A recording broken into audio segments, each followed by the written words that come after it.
Look what I've got. We've got another project. What are we gonna do this time? What do I have here? Let's put all this down and we're gonna talk. This is Hershey's cocoa powder. I buy Hershey's cocoa powder from US Chef Store in 5-pound increments because one, it's cheaper, and two, I'll just package it all up and then I have it on the shelf when I ever need it.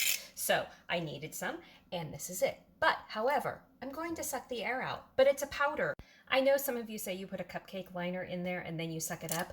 I am not going to risk doing that for my machine. So for my machine, what I do is I use oxygen absorbers. We're gonna open this puppy up. We're gonna put one in here, and then we're gonna put the rest in here, suck all the air out with the food saver, and preserve them for next use. Now, let me tell you a little bit about oxygen absorbers because it is fascinating and really interesting to know. What size would you guess for a half-gallon mason jar for an oxygen absorber? Take a wild guess. Now, the size oxygen absorbers you use is going to depend on the size of the mason jar or the size of the Mylar bag and what you have inside of it.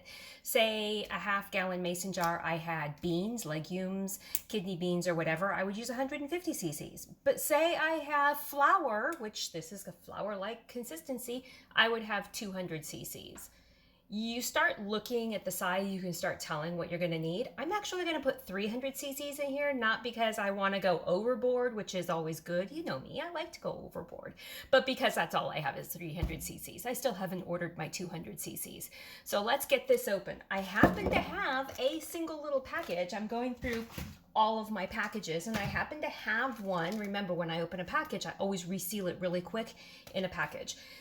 So I'm going to take these and I'm going to open them up, put them in here, seal them up really quick, and then put them on the shelf. And that's all there is to it.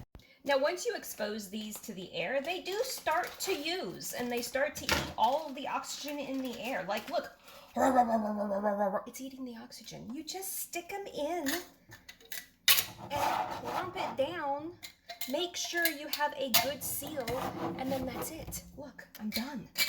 They can go on the shelf and I can start on another project. Ooh, what are we gonna do next? I know you're all yelling, go order the 200 cc's, because I've been screaming about that for a while. But see, where do I get my oxygen absorbers and my Mylar bags? Is at PackFresh USA. Did they pay me to say this? No, not at all. I just love their product. Bye, you guys. Now you know what I know. And I already labeled